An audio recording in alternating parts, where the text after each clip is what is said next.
Assalamualaikum warahmatullahi wabarakatuh. Alhamdulillah wa syukurillah. La haula wa la quwata illa billah. Pertama kita panjatkan puji syukur kita kehadirat Allah Subhanahu wa taala, di mana pada kesempatan kali ini kita diberi kesempatan untuk bisa mempresentasikan makalah ataupun paper pada kesempatan webinar pengabdian masyarakat di UMY kali ini. Perkenalkan, nama saya Muhammad Zainuri dari Program Studi Ilmu Pemerintahan, Fakultas Ilmu Sosial dan Ilmu Politik, Universitas Muhammadiyah Yogyakarta. Kami berdua dengan Ibu Titik Widyastudi dari Program Studi Agroteknologi, Fakultas Pertanian, Universitas Muhammadiyah Yogyakarta, sebagai pelaksana pengabdian masyarakat dengan skema KKN PPM. Pada kesempatan kali ini, kami mengambil topik ataupun tema Ekoprint bangkit saat pandemi COVID-19 di Kota Yogyakarta. Latar belakang dan juga kenapa kami mengambil Ekoprint tentu saja didasarkan pada partner yang kebetulan kami sudah cukup lama berhubungan, yaitu yang usaha Ekoprint yang bernama Candeng Makaryo di Kelurahan Brontokusuman, Kecamatan Mergangsan, Kota Yogyakarta. Latar belakang yang perlu kami sampaikan kenapa mengambil Ekoprint Candeng Makaryo, karena memang situasi secara keseluruhan, kalau boleh kita sebut dengan analisis situasinya itu, Kota Yogyakarta sebagai kota wisata terpengaruh dengan suasana pandemi. Tentu saja banyak wisatawan yang tidak berkunjung ke Kota Yogyakarta atau juga mengagalkan kunjungannya ke Kota Yogyakarta.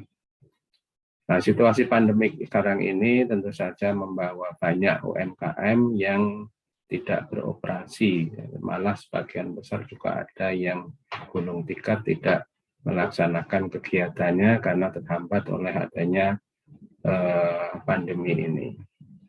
Demikian juga kerajinan Ekoprint yang sudah lama dirintis oleh para ibu-ibu dan juga beberapa bapak yang ada di Kelurahan Brontokusuman itu juga terkena dampak dari situasi pandemi sekarang ini.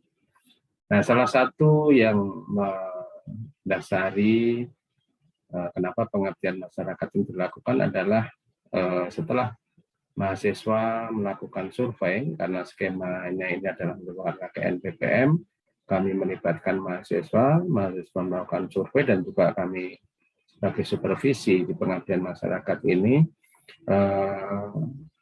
semua setuju bahwa perlu adanya dorongan dari luar agar UMKM ini dapat bangkit merespon perubahan yang terjadi.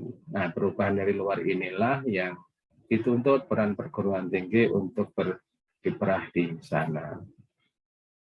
Nah, setelah dilakukan survei dan juga pendalaman situasinya, maka bisa kita identifikasi adanya permasalahan yang dihadapi oleh mitra tersebut. Ya, tentu saja pertama dan utama itu adalah menurunnya omset penjualan. Nah, ini tentu saja ya, karena memang tidak ada yang datang atau sedikit sekali yang datang, penjualan sedemikian menurun drastis. Yang kedua, identifikasi persoalan mitra adalah keterbatasan dalam pemasaran produk. Ya, karena selama ini yang dilakukan adalah dengan melakukan pemasaran secara konvensional, ya, artinya dengan leaflet, terus wisatawan datang, setelah itu berjualan dan seterusnya. Dan yang ketiga adalah tidak mampu dalam menjual barang yang ada, ya, banyak menumpuk produksinya, tetapi tidak bisa berjual. Nah, dari permasalahan tersebut, tentu saja kami setelah diskusi dengan mahasiswa sebagai pelaksana lapangan dan juga banyak sekali membantu, maka ada beberapa solusi yang bisa ditawarkan. Yang pertama tentu saja adalah mengembalikan omset penjualan seperti semula, ya, agar mereka bisa recovery, agar mereka bisa bangkit, ya, agar mereka bisa tidak terpuruk lagi. Yang kedua adalah melakukan inovasi tentu saja dalam melakukan penjualan. cara-cara yang konvensional seperti dulu tentu saja sudah harus ditinggalkan dan diganti dengan metode-metode yang baru. Dan yang ketiga adalah memperluas pemasaran produk dengan melalui digital marketing. Inilah sebagai kuncinya yang menurut saya adalah bagaimana agar mereka tentu saja bisa merespon perkembangan teknologi yang ada sekarang ini.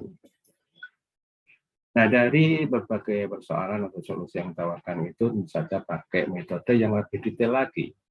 Metode yang kami lakukan di sini adalah melakukan pelatihan, tentu saja yang pertama dan utama paling dasar itu adalah memberikan pemahaman kepada mereka tentang bagaimana supaya lebih terampil, lebih meningkat skillnya dan juga lebih paham akan adanya perubahan-perubahan yang terjadi.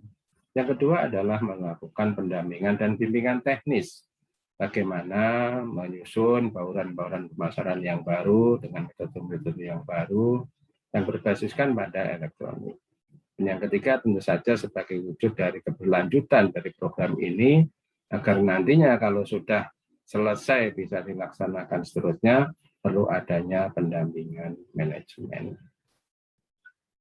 Nah, dari metode itulah kami beserta mahasiswa KKN melakukan atau melaksanakan program ya, berbarengan dengan mereka stay di sana 1 bulan dan kami sebagai DPL juga melakukan supervisi pengawasan dan juga melakukan kegiatan terjun langsung ke lapangan dan memberikan pelatihan juga. Nah, ini adalah kegiatan yang pertama, kami dengan mahasiswa berkolaborasi dalam melakukan pelatihan bisnis di era pandemi. Tentu saja mahasiswa bantuannya sangat besar sekali, kami tidak sendirian, dan mahasiswa juga tidak hanya sekedar sebagai panitia, tapi mereka membantu juga memberikan materi-materi yang berkaitan dengan pemasaran. Karena dari mahasiswa ada juga yang dari manajemen, dan untuk digital marketingnya, tentu saja support teknologinya itu juga dari mahasiswa dari teknik informatika.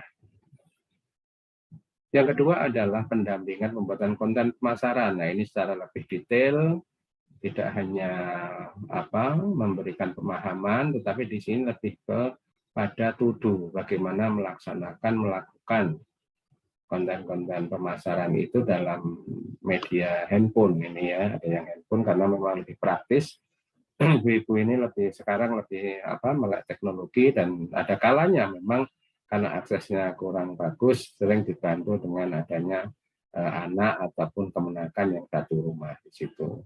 Ini mahasiswa dengan tekunnya untuk membimbing melakukan pendampingan dalam penyusunan konten pemasaran ini. Yang ketiga adalah program pemberian bantuan peralatan, tentu saja kami dari DPL dan juga bantuan dari berbagai donatur untuk membantu agar peralatan bisa diperbarui yang berkaitan dengan ekoprint di Canteng Makaryo ini. Dan yang terakhir adalah pembuatan media promosi, ini kami dengan mahasiswa juga berkolaborasi bagaimana supaya pemasaran-pemasaran yang smart, pemasaran-pemasaran yang lebih jangkauannya lebih luas itu bisa dilakukan meskipun tanpa wisatawan itu datang ke Yogyakarta. Dengan adanya pemasaran-pemasaran yang berbasiskan pada elektronik ini tidak dituntut untuk para wisatawan datang, tetapi omset tetap jalan terus. Itu beberapa program yang sudah kami lakukan dan kebetulan karena mahasiswa intens meskipun situasi pandemi, tetapi pada waktu itu memang Jogja masih relatif aman ya sebelum adanya pembatasan-pembatasan, sehingga mereka bisa pulang balik dalam waktu 1 bulan di sana. Nah, dari kegiatan pengabdian masyarakat skema KKN-PPM itu ada beberapa output yang dihasilkan. Tentu saja yang pertama dan utama adalah meningkatnya pemahaman tentang kewirausahaan di era new normal ini, dan terlatihnya beberapa orang Darwis atau kelompok sadar wisata yang cakap untuk membuat materi digital marketing. Yang ketiga, tentu saja peralatan yang kita bantu daripada untuk mendukung ekoprint itu, dan juga keempat media promosi berbasis digital dan juga konten promosi di media sosial. Itulah yang ada pada mereka semua, ada di sasaran dari pengabdian. Sedangkan bagi dosen pembimbing lapangan, tentu saja output-nya adalah paper yang kita susun, yang kita seminarkan di webinar pengabdian masyarakat ini, dan juga rekaman YouTube, ya, rekaman video yang kita upload di YouTube dan bisa diketahui oleh masyarakat banyak. Demikian juga publikasi di media massa, bahwa kegiatan kami beserta mahasiswa di Ekoprint yang ada di Brontokusuman itu diketahui oleh masyarakat luas melalui media massa, yaitu ada Harian Jogja dan Kedaulatan Rakyat. Nah, dari semua kegiatan itu dapat disimpulkan bahwa pengabdian masyarakat tersebut yang mempunyai concern pada UMKM Ekoprint ini dapat meningkatkan atau mengembalikan suasana atau kegairahan para anggota UMKM ini untuk lebih bisa bangkit lagi. Ya, minimal mereka sudah mulai bergairah untuk memasarkan kembali dengan melalui media-media yang inovatif, basiskan digital marketing ini.